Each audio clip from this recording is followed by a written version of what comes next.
એકદમ ટેસ્ટી અને એકદમ પરફેક્ટ રીતે મેંગો શીરો.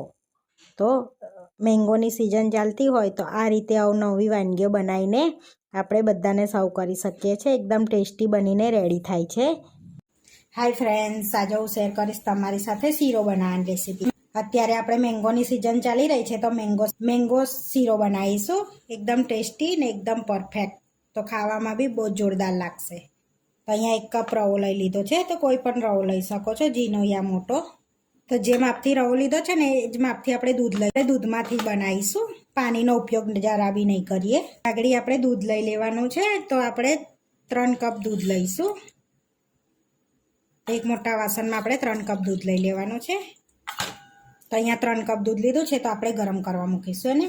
તો અહીંયા દૂધ ગરમ કરવા મૂક્યું છે. તો કેસરના તાર એડ કરી દેવાના છે દૂધમાં. તો સરસ કલર પણ એવો આવી જશે દૂધમાં. હવે મિક્સ કરી લઈશું. દૂધને ખાલી ગરમ કરી લઈશું, ઉકાળી લઈશું. આપણે દૂધ સરસ ગરમ થઈ ગયું છે, જોઈ શકો છો. તો હવે આપણે શીરાને શેકી લેવાનો છે. રવો એની અંદર જ આપણે ઘી લઈ લેવાનું છે. તો અહીંયા આગળ 1/4 કપ જેટલું મેં ઘી લઈશ. હવે ઘીને મેલ્ટ થવા દઈશું આપણે સરસ એવું. અહીંયા ઘી મેલ્ટ થઈ ગયું છે. તો રવો એડ કરી દઈશું આપણે. તો હવે મિક્સ કરી દઈશું ને એકદમ ધીમા તાપે એને શેકી લેવાનો છે.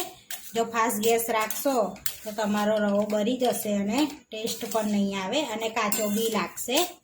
તો આપણે ધીમા તાપે સરસ એવો શેકી લેવાનો છે. તો તમને ઘી ઓછું લાગે તો 1 ચમચી જેવું એડ કરી શકો છો. તો અહીંયા આગળ મેં 1 ચમચી જેવું એડ કરું છું અને સરસ શેકી લેવાનો છે ને રવાને. તો જેમ જેમ રવો શેકાશે ને એમ ઘી છૂટું પડવા લાગશે સરસ એવું. તો આપણે કાચો ના લાગે રવો એ રીતના એકદમ ધીમા તાપે શેકી લેવાનો છે. તો થોડોક કલર ચેન્જ થાય ને ત્યાં સુધી આપણે શેકી લઈશું એને. આપણો રવો સરસ એવો શેકાઈ ગયો છે અને સરસ સુગંધ પણ આવવા લાગે છે. આ રીતનો સરસ શેકાઈ ગયો છે અને સુગંધ બી આવવા લાગી છે. તો હવે આપણે દૂધ એડ કરી દેવાનું છે. તો થોડું થોડું એડ કરી દેવાનું છે આ રીતનું. હવે સરસ મિક્સ કરી લઈશું અને ધીમા તાપે સરસ થવા દઈશું આપણે.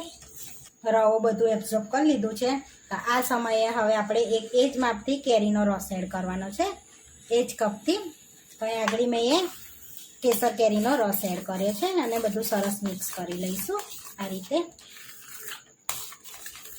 હવે 1/4 કપ જેટલી ખાંડ એડ કરીશું આપણે અને સરસ મિક્સ કરી લઈશું. ફ્લેવર માટે ઇલાયચી પાવડર એડ કરીશું. હવે મિક્સ કરી લઈશું આપણે.